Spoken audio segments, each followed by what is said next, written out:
The silence of space has a particular quality to it. It's not really silent, of course. There's always the hum of life support systems, the occasional ping of microdebris bouncing off shields, the soft gurgle of recycled water moving through ancient pipes. Derek had gotten used to all of it over the past 15 years running his repair station on the edge of nowhere. That's why the sonic boom hit him like a physical slap. 1 second he was calibrating a plasma torch, humming an old song he couldn't quite remember the words to. The next, every tool on his workbench was airborne, and the entire station groaned like a wounded animal. The emergency klaxon started screaming, red lights flashing across every surface. Derek's coffee mug shattered against the far wall. He didn't even watch it fall. He was already running, pulling on his exosuit as he moved, muscle memory taking over. In 30 seconds flat, he was through the airlock and standing on the rocky surface of the asteroid he called home. The crater was massive. Easily 100 meters across, still smoking and glowing at the edges where whatever hit had superheated the rock. Derek's first thought was meteor. His second thought was missile. His third thought didn't really qualify as a thought at all because his brain kind of shut down when he saw what was actually at the bottom of that crater. It was a dragon. A real, actual, honest-to-God dragon. Now, Derek had heard the stories, same as everyone. Rumors from deep space traders who'd had too much to drink. Grainy footage that always turned out to be fake. Conspiracy theories about ancient species that supposedly ruled whole sectors of space humans had never explored. But seeing one in person? That was different. That made every hair on his body stand straight up.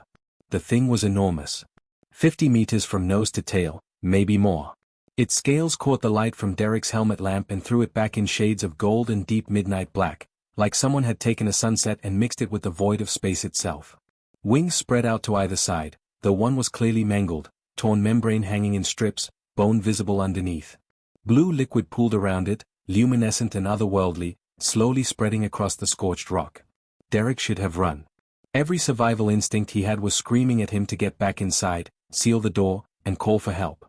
But he didn't. Maybe it was curiosity. Maybe it was the fact that he'd been alone on this rock for so long that even a potentially deadly alien felt like company.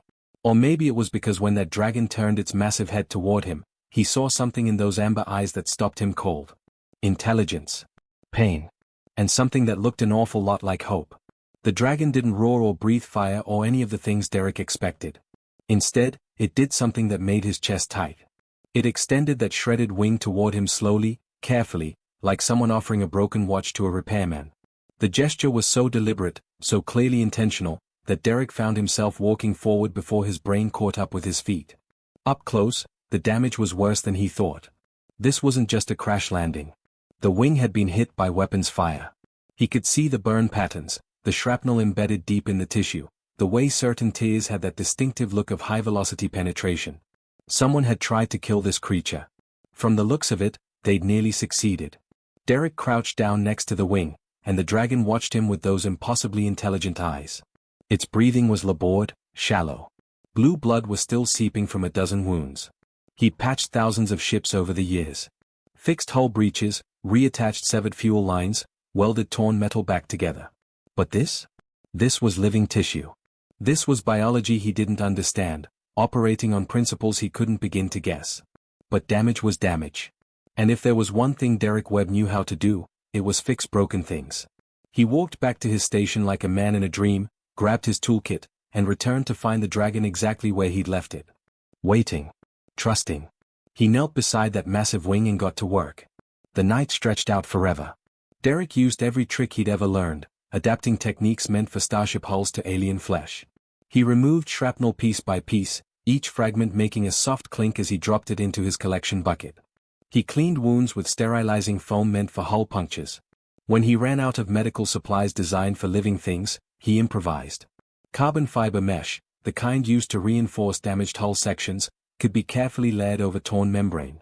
Industrial adhesive, applied with a delicate touch, could seal wounds that wouldn't stop bleeding. Titanium struts, normally used to shore up damaged support beams, could be adapted to stabilize broken bone. The dragon never moved, never flinched, just watched him work with those burning amber eyes. Derek talked the whole time, same as he would to any nervous client bringing in a damaged ship. He explained what he was doing, why he was doing it, cracked bad jokes about his patch job probably voiding some kind of cosmic warranty. The dragon's eyes never left him. As artificial dawn broke over the asteroid, Derek sat back and surveyed his work. It wasn't pretty. The wing looked like a mechanic's fever dream, all carbon fiber and titanium and human engineering holding together alien biology. But it was stable. The bleeding had stopped. The structural integrity looked sound. The dragon rose slowly, testing the weight distribution. It extended both wings, and Derek held his breath as the repaired one unfurled. The membrane held. The strut supported. The dragon turned that massive head toward him one more time, and then it did something that made Derek's blood run cold. It bowed. Deep and deliberate, a gesture of profound respect that transcended species. Then it launched into space, wings catching the light, and disappeared into a shimmer of hyperspace, leaving Derek alone with a crater, a bucket of alien shrapnel, and the feeling that his life had just changed in ways he couldn't begin to understand. 3 weeks passed, and Derek almost convinced himself the whole thing had been some kind of hallucination. Maybe a gas leak in the life support. Maybe he'd finally cracked from the isolation. He'd cleaned up the crater, salvaged what he could, and gone back to his regular routine of fixing busted navigation systems and patching hull breaches for the occasional trader passing through. But he still had that bucket of shrapnel. Still had blue stains on his workbench that wouldn't come out no matter how hard he scrubbed. And sometimes, late at night, he'd catch himself staring out at the stars, wondering where that dragon had gone. The answer came on a Tuesday morning, though calling it morning in space was kind of pointless. Derek was elbow-deep in a cargo hauler's engine when every alarm in his station started screaming at once. Not the minor alerts for incoming ships or system malfunctions. The big ones. The ones that meant his sensors had just detected enough firepower to vaporize his entire operation without breaking a sweat. He pulled up the display and felt his stomach drop. Dozens of contacts. Maybe 50 ships, all of them registering power signatures that made Earth's biggest warships look like children's toys. They were arranged in a perfect formation around his station, boxing him in completely. Derek's hands shook as he tried the standard hailing frequencies. Nothing. He cycled through every communication channel humanity had ever used. Static. The ships just sat there, silent and menacing, their organic curves and strange architecture unlike anything in human databases. For 20 minutes, Derek sat in his command chair and waited to die. He thought about calling for help, but the nearest human outpost was 3 days away. He thought about running, but there was nowhere to go. So he just waited, watching those ships on his screen, wondering what he'd done to deserve this. Then one of them moved. A smaller craft detached from the main formation and approached his docking port. Derek watched it come, his heart hammering so hard he could hear it in his ears. The ship was beautiful in a way that human vessels weren't. It looked grown rather than built, all smooth lines and iridescent surfaces that shifted colors as it moved. The docking clamps engaged with a gentle thud. Derek stood at the inner airlock door, still wearing his greasy coveralls, holding a plasma torch like it would do any good against whatever was about to come through. The airlock cycled. The door opened. 3 figures stepped through, and Derek's brain struggled to process what he was seeing. They were humanoid, roughly his height, but that's where the similarities ended. Their skin was covered in fine scales that caught the light like polished metal. They had vestigial wings folded against their backs, too small for flight but clearly present. Their eyes glowed with an inner fire, no pupils visible, just pure amber light. The one in front was female, he thought, though it was hard to tell. She wore armor that seemed to be part of her body, flowing over her scales like liquid metal. She raised one clawed hand, and a device on her wrist projected a hologram between them. The translation took a few seconds, the device analyzing his language, learning it. When it spoke, the voice was feminine and professional, with an accent he couldn't place because it wasn't from anywhere on Earth. I am Commander Thera of the Imperial Guard. You are Derek Webb, human, operator of this repair facility. Derek nodded, not trusting his voice. 3 weeks ago, you rendered aid to a wounded individual on this location. Is this correct? Another nod. His mouth had gone completely dry. Commander Thera's glowing eyes studied him for a long moment. The individual you helped was Emperor Valdris, absolute ruler of the Draconic Imperium. You saved the life of the sovereign of 1,000 worlds. Derek's plasma torch clattered to the floor. I'm sorry, what? The commander didn't repeat herself. Instead, she continued as if explaining something to a child who should already know better. His Majesty was traveling incognito on a diplomatic mission when insurgents ambushed his transport. He crashed here, critically wounded. By all protocols and treaties, he should have refused assistance from your species. Contact between our civilizations is forbidden. The Emperor accepting help from a human violates dozens of sacred laws. I didn't know, Derek managed. He was dying. I fixed what was broken. That's what I do. We know. Thera's expression was unreadable. Which brings us to why we're here. Your actions have created a political crisis. Some factions within the Imperium see the Emperor's acceptance of your help as weakness. They argue that allowing a lesser species to touch the Imperial person is grounds for his removal from power. Others believe you have honored our ancient principle of Keshtar, skill above all status, and should be recognized for it. Derek felt like he was drowning. I just fixed a wing. I didn't mean to start some kind of political thing. Intent is irrelevant. The act occurred. Now you must face the consequences. Thera gestured, and another hologram appeared, showing what looked like a massive city of crystal and gold. You are summoned to appear before the Conclave of Scales, our ruling council, to testify about your actions. They will determine whether you acted with honor or conspiracy. Conspiracy? I live on a rock in the middle of nowhere fixing broken ships. Some factions believe human intelligence agencies knew of the Emperor's route. They believe your presence here was not coincidence but coordination. That you aided him to gain leverage over our civilization. Derek laughed, a slightly hysterical sound. I haven't seen another human in 3 months. I eat recycled protein paste and talk to my maintenance bots. I'm not a spy. That will be for the Conclave to decide. Thera's voice softened slightly.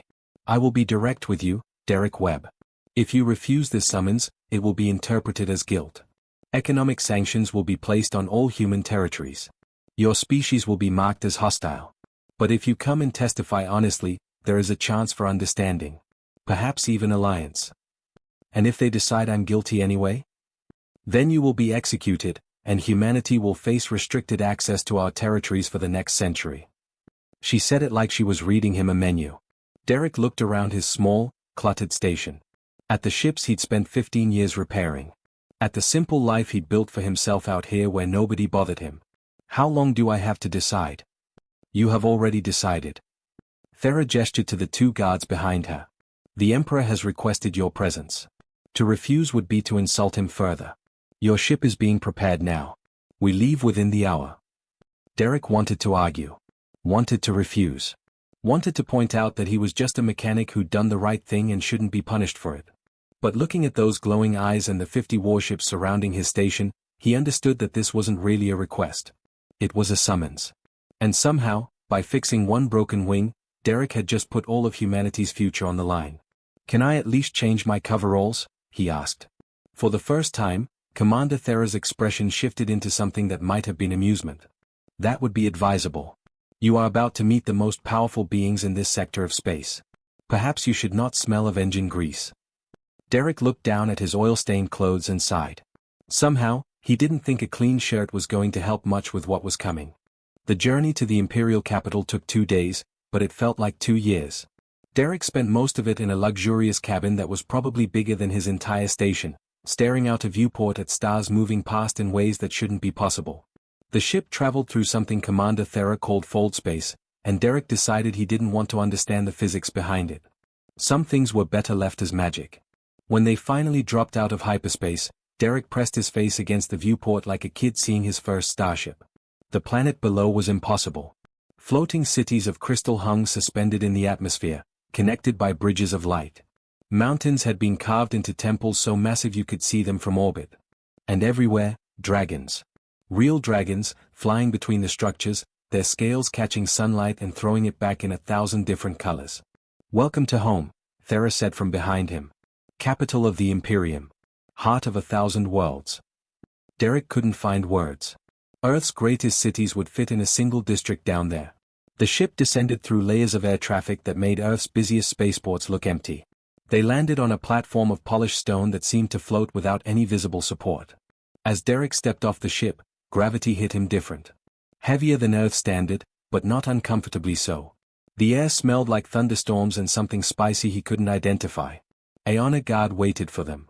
20 warriors in armor that flowed like liquid metal, carrying weapons that hummed with barely contained energy. They formed up around Derek like he was either a dignitary or a prisoner. Probably both. The walk to the conclave felt like a death march. They moved through corridors of carved ruby and halls with ceilings so high Derek couldn't see the tops. Every surface was covered in what he assumed was writing, flowing script that seemed to move when he wasn't looking directly at it. Other dragonkin passed them, their scales in every color imaginable, and every single one stopped to stare at Derek like he was an exotic animal. Then they reached the amphitheater, and Derek's legs nearly gave out.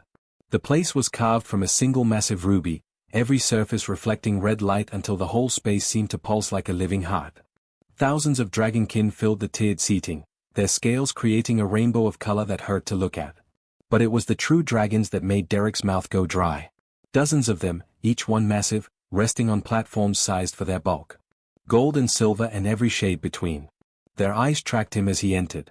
Commander Thera guided Derek to a circular platform at the center of the amphitheater floor. Alone. Exposed. With thousands of eyes on him from every direction. A voice boomed out, speaking their language, and Derek's translator AP struggled to keep up. The hologram above him showed a silver dragon, scales like polished chrome, eyes cold and calculating. This was High Lord Victor, and even through translation, Derek could hear the contempt in every word. "We gather to address an incident that threatens the foundations of our civilization," Victor began, his voice echoing off the ruby walls. 3 weeks ago, our beloved emperor was ambushed by insurgents. Wounded and dying, he crashed on a remote human outpost. Rather than dying with honor, as tradition demands, he accepted aid from this creature. Victor's massive head swiveled toward Derek, and those silver eyes pinned him like an insect under glass. This human, Derek Webb. A primitive from a species that hasn't even achieved biological spaceflight. A mechanic who fixes broken machines in the void. And we are to believe his presence at that exact location, at that exact moment, was mere coincidence. Murmurs rippled through the crowd. Derek's translator was going crazy trying to keep up with dozens of conversations happening at once. Victor continued, warming to his subject. "I present evidence to this conclave. Human intelligence agencies have been mapping our borders for decades. Several human factions possessed knowledge of imperial flight routes. This was no accident. This was a coordinated effort to place one of their agents in the Emperor's path, to render aid and create debt. To weaken us with obligation to lesser beings." Derek wanted to shout that it wasn't true, that he was just a guy fixing ships, but Thera had warned him. Speak only when directly addressed. Break protocol and you lose any chance of being heard. Victor pulled up holographic displays showing star charts, intelligence reports, things Derek didn't understand but looked damning. The Emperor should have refused this aid. Should have died as tradition demands rather than accept help from mammals who still war among themselves. Instead, he accepted. He allowed this human to touch the Imperial person. To modify Imperial wings with crude human technology. And in doing so, he has shown weakness that our enemies will exploit. The crowd was getting agitated now. Derek could feel the hostility rolling off them in waves. He was going to die here. He was going to die on an alien world, executed for the crime of being helpful, and nobody would even know what happened to him. Then a shadow fell across the amphitheater. It started as a dimming of the red light, like clouds passing over the sun. But there were no clouds inside. Derek looked up and felt his heart stop. A dragon was descending from somewhere high above, massive beyond measure, scales shimmering gold and black. The crowd fell silent. Even Victor stopped speaking. Emperor Valdris landed on the largest platform with a thud that Derek felt through his boots. The Emperor was even bigger than Derek remembered, easily 70 meters of muscle and scales and ancient power. And there, on his right wing, clearly visible to everyone in the amphitheater, were Derek's patches. Carbon fiber and titanium and human engineering, stark against golden scales. The Emperor had kept them. He could have had them removed, replaced with perfect biological reconstruction. But he'd kept Derek's crude repairs like a badge of honor. When Valdris spoke, his voice didn't boom or echo. It resonated, vibrating in Derek's chest, in his bones, in his teeth. This wasn't just sound. This was power made audible. High Lord Victor raises important questions, the Emperor began, and Derek felt his hopes sink. He asks how we can trust this human. He suggests conspiracy and weakness. He demands I explain why I accepted aid from a species we have barely acknowledged. Valdris's enormous head turned toward Derek, those amber eyes meeting his. "I will tell you what happened on that asteroid. I was dying. My wing was destroyed. I had perhaps an hour before blood loss would take me. And this human emerged from his shelter, armed with nothing but tools meant for fixing machines. The Emperor's gaze swept across the crowd. He could have killed me. One plasma torch to the skull while I lay helpless. He could have called for help, sold my location to the highest bidder. He could have done nothing, let me die, and claimed the body as salvage. Do you know what he did instead? Silence.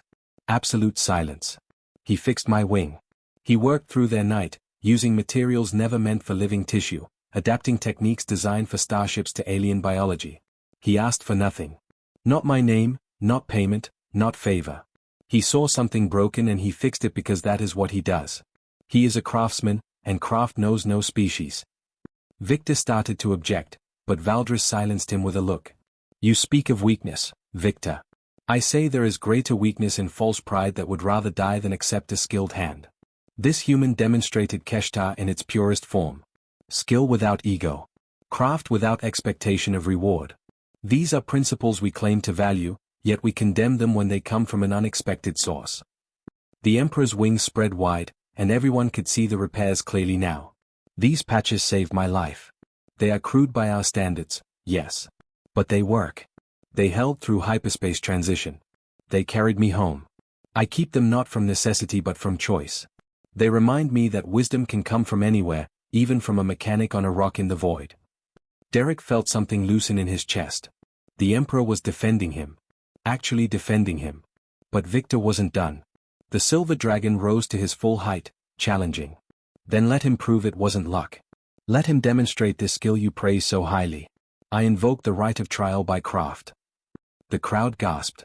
Even Thera, standing at the edge of the platform, looked shocked. Valdris's eyes narrowed. You would invoke the ancient right? I would. Let this human prove his worth, or let humanity be judged as pretenders and barred from our space. Victor's smile was cruel. I have the perfect test. They brought Derek to a chamber deep beneath the amphitheater, a place that felt more like a temple than a workshop. The walls were lined with artifacts under preservation fields, each one glowing with soft light. Weapons from ancient wars. Armor worn by legendary warriors. And at the center of it all, suspended in a column of shimmering energy, was a pair of wings. Victor's voice echoed through the chamber, theatrical and cruel. These are the wings of War Commander Thrakis, hero of the Siege of Varkoth. 100 years ago, she held a planet against an invasion fleet for 30 days while reinforcements arrived. These wings carried her through battles that should have killed her a dozen times over. On the final day, enemy fire brought her down.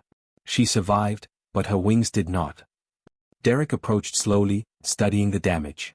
Even through the preservation field, he could see it was catastrophic. The membrane was shredded in places, burned in others. Bone structures were fractured, some pieces missing entirely. But it was worse than simple physical damage. These wings weren't just biological, they were technological. He could see crystalline structures running through the bones, metallic threads woven into the membrane, neural pathways that glowed faintly with residual energy. No engineer has been able to restore them, Victor continued. We've preserved them as a memorial to honor her sacrifice. But you, human, you claim to have such skill. So prove it.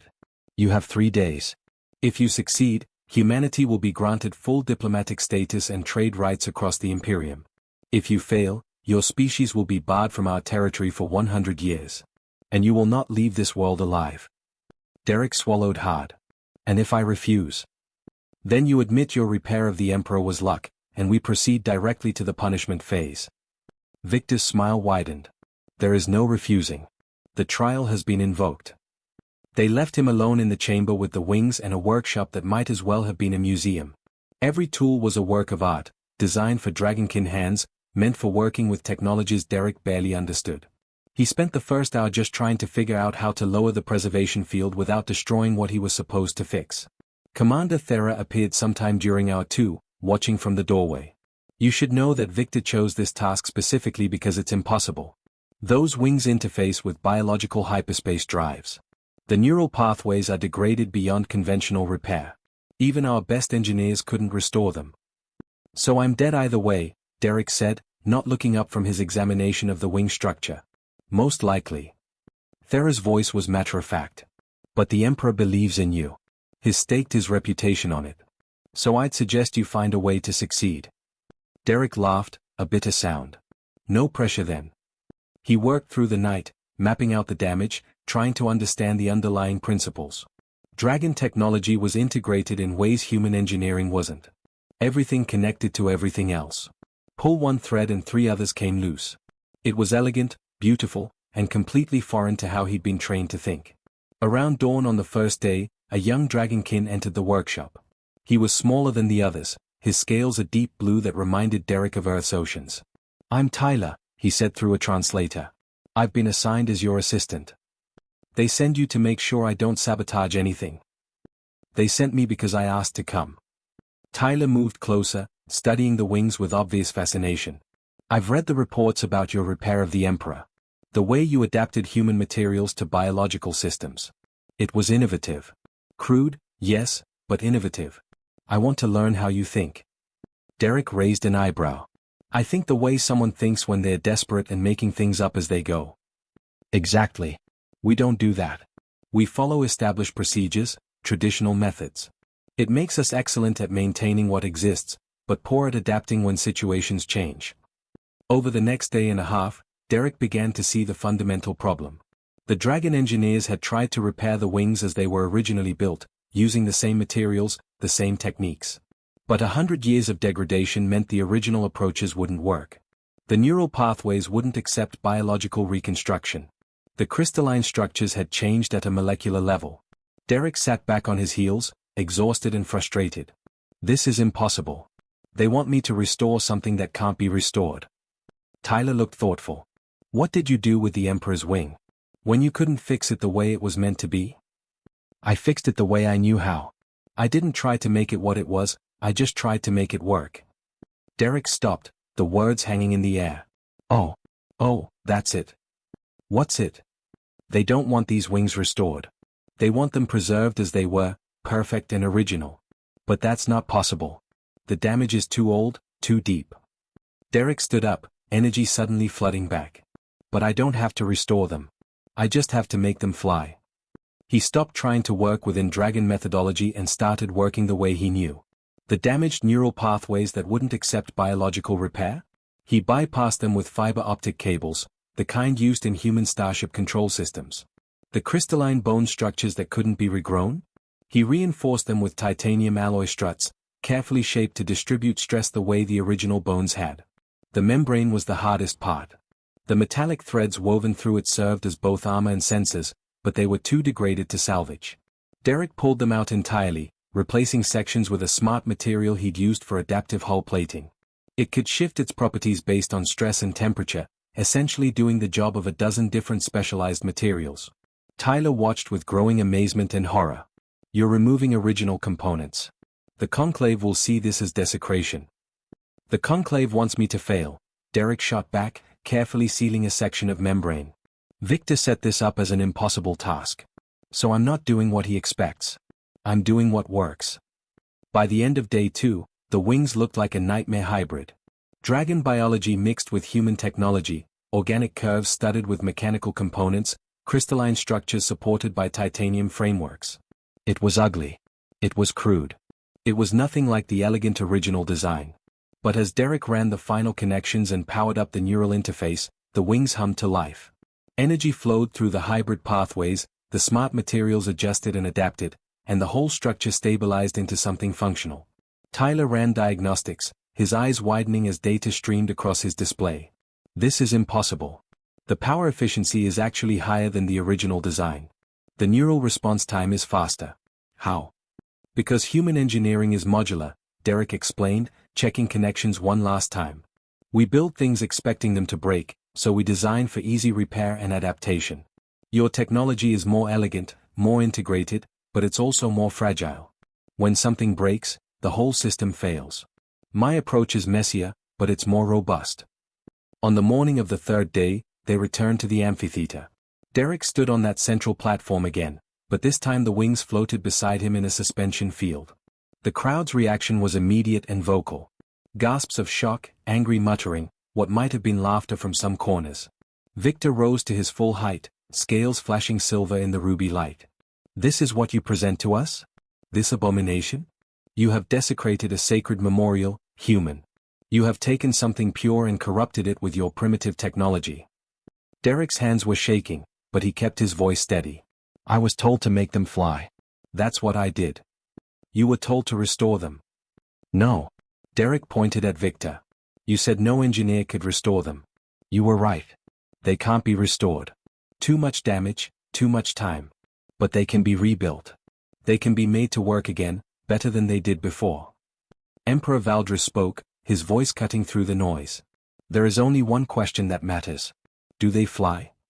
A female dragonkin stepped forward, younger than most, her scales a brilliant green. I volunteered to test them, she said. My name is Beth. I was War Commander Thrakis' great-granddaughter. If these wings are to fly again, let them carry me. The chamber fell silent as technicians bonded the wings to Beth's body, neural interfaces connecting, biological and mechanical systems syncing. Derek held his breath. This was it. Either his crazy hybrid approach worked, or he just failed in front of thousands of witnesses. Beth spread the wings, testing their weight. For a moment, nothing happened. Then she launched herself upward, and the amphitheater exploded into chaos. Beth shot upward like a missile, the hybrid wings catching air in ways that made the crowd gasp. She climbed higher than should have been possible in the enclosed space, nearly touching the vaulted ceiling before banking into a sharp turn that would have torn conventional wings apart. The smart materials in the membrane adjusted in real time, the titanium struts flexing and distributing stress, the fiber optic neural pathways transmitting commands faster than biological nerves ever could. She-Dove, pulled up at the last second, executed a barrel roll that left a trail of shimmering energy in her wake. The wings weren't just working. They were performing better than anyone had expected. Better, maybe, than the originals ever had. When Beth finally landed back on the platform, breathing hard but grinning, the amphitheater had gone completely silent. She folded the wings carefully, and Derek could see tears streaming down her scaled face. My great-grandmother's wings carried her through 30 days of hell, Beth said, her voice thick with emotion. I've read every account, studied every battle recording. These wings feel like hers. They move like hers. But they're stronger. More responsive. She turned to face the conclave, addressing them all. This human didn't desecrate a memorial. He gave it new life. The silence shattered. Half the crowd erupted in angry protests, the other half in cheering. Dragonkin were shouting at each other, true dragons roaring their opinions, and Derek stood in the middle of it all feeling like his legs might give out any second. Victor's voice cut through the chaos like a knife. This proves nothing. So the wings function. That doesn't change what they are, corrupted hybrid mockeries of true dragon technology. This human has shown us exactly what his species does. They take our superior designs and drag them down to their crude level. Tyler stepped forward, something small in his hands. Derek hadn't even seen him enter. Actually, High Lord Victor, they prove quite a lot. He activated a holographic display showing streams of data. I recorded full diagnostics during the flight. The wings show 17% better power efficiency than the original design. Neural response time is 22% faster. Structural integrity under stress is 30% higher. And the adaptive materials allow for performance in atmospheric conditions that would have damaged the biological membrane. Victor snarled. Statistics mean nothing. This is about principle. About maintaining the purity of our civilization against contamination from lesser species. Lesser? Emperor Valdris's voice wasn't loud, but it silenced everyone instantly. The massive dragon rose to his feet, and Derek felt the weight of his presence like physical pressure. You speak of purity and superiority, Victor. Yet our pure technology could not repair these wings. Our superior engineers tried for decades and failed. This human succeeded in 3 days. With primitive materials. With crude methods. With innovation. Valdris moved to the edge of his platform, looking down at the assembled conclave. We have ruled 1,000 worlds for millennia. We have built an empire that spans sectors. And in doing so, we have become stagnant. We preserve. We maintain. We follow tradition. But we have stopped adapting. Stopped growing. The Emperor's gaze swept across the crowd. This human, Derek Webb, showed me something I had forgotten. Pride has value, yes. Tradition has meaning. But survival requires adaptation. He didn't try to make dragon technology better. He made it different. He combined his knowledge with ours and created something new. Something stronger. Valdris extended his repaired wing, the carbon fiber patches still visible. I could have had these crude repairs removed and replaced with perfect biological reconstruction. But I kept them. Do you know why? Because every time I see them, they remind me that accepting help is not weakness. That admitting someone else might have valuable knowledge is not shame. That sometimes the best answer comes from the most unexpected places. Victor wasn't backing down. You would have us open our borders to humans? Share our technology with primitives who still fight wars over resources? What happens when they turn our own innovations against us? What happens, Derek said, surprising himself by speaking up, is the same thing that happens with any relationship. Sometimes you get hurt. Sometimes people betray trust. But most of the time, everyone benefits from cooperation. He looked around at the thousands of eyes watching him. I'm just a mechanic. I fix things. That's all I've ever done. I didn't save your emperor because I wanted to start an alliance or gain political advantage. I did it because he was dying and I could help. That's it. That's the whole story. Derek took a breath, feeling like he was about to jump off a cliff. But if you want my opinion, here it is. You're scared. All of you. You've been the dominant species for so long that the idea of anyone else having something to offer terrifies you. You'd rather let history collect dust in preservation fields than risk changing it. And that's going to kill you eventually, not from outside threats, but from internal stagnation. The amphitheater went dead quiet. Derek half expected to be vaporized on the spot. Instead, Emperor Valdris made a sound that might have been a laugh. The human has wisdom beyond his years. Valdris looked at Victor. I make my decree. Derek Webb has proven his skill and his character. Humanity will be granted full diplomatic status. Trade negotiations will begin immediately. And Derek Webb himself will be offered the position of first cross-species master craftsman in the Imperial Guild. The crowd exploded again, but Valdris wasn't finished. However, I understand this is not a decision I can make alone. This conclave exists for a reason. So I call for a vote. All in favor of opening relations with humanity? The voting took 20 minutes. When it was done, the tally showed 63% in favor. Not unanimous, but a clear majority. Victor and his supporters looked furious, but they couldn't argue with the numbers. Derek felt like he might pass out. He'd just changed the future of human-alien relations while wearing oil-stained coveralls. Later, in a private chamber, Emperor Valdris met with Derek alone. The massive dragon had to duck to fit through the doorway, and even then, he filled most of the room. The position I offered is sincere, Valdris said. You would have resources, status, influence. You could shape the future of both our species.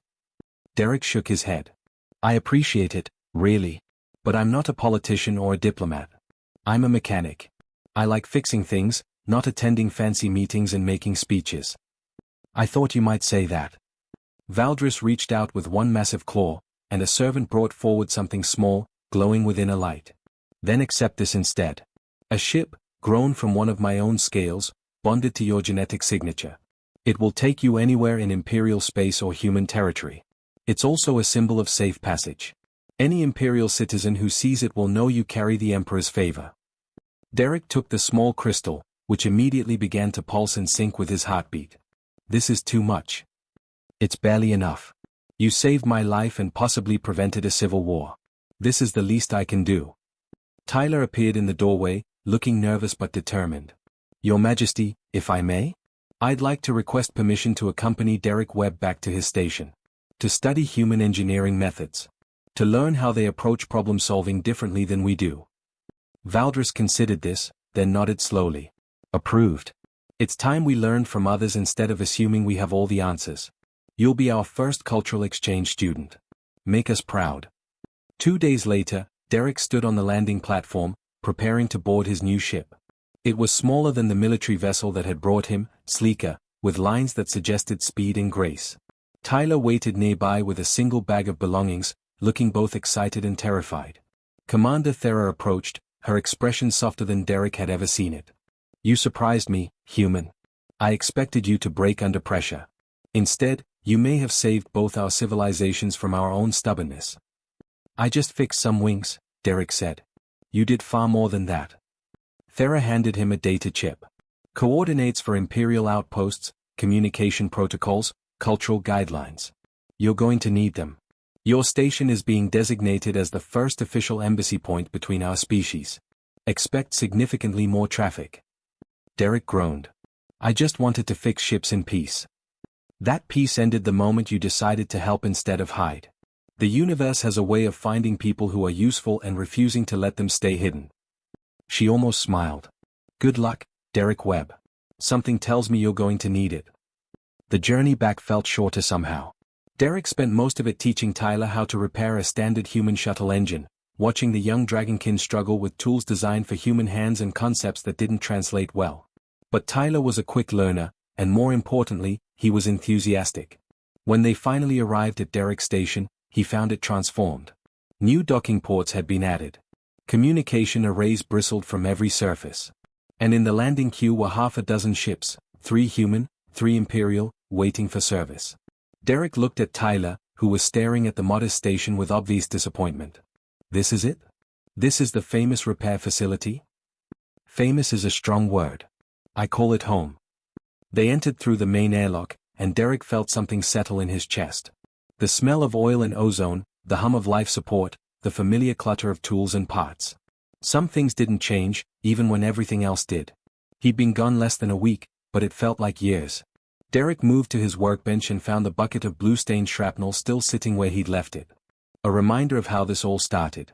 One crashed dragon, one mechanic, one decision to help instead of hide. Tyler was examining the station's systems, making notes, asking questions about human engineering standards.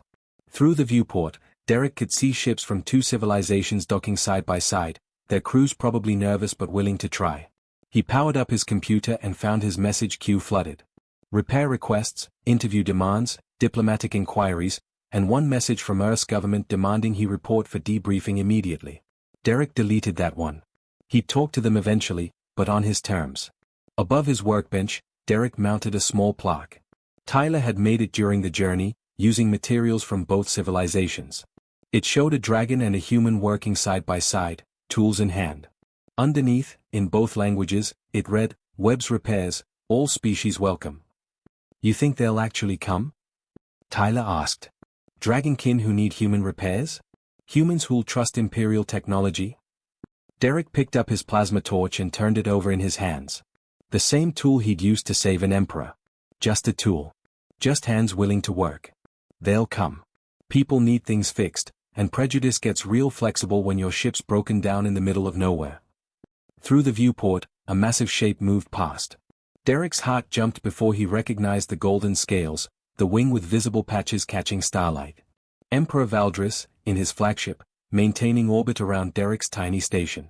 A reminder to everyone watching that this place, and the human who ran it, had the Emperor's protection. Derek smiled and got to work. There were ships to fix, bridges to build between civilizations, and a young dragonkin to teach. His quiet life was definitely over. But somehow, standing in his cluttered workshop with the smell of engine grease in the air and a new future waiting outside, Derek decided that maybe change wasn't so bad after all. Sometimes fixing one thing broke everything else open. And sometimes, that was exactly what the universe needed.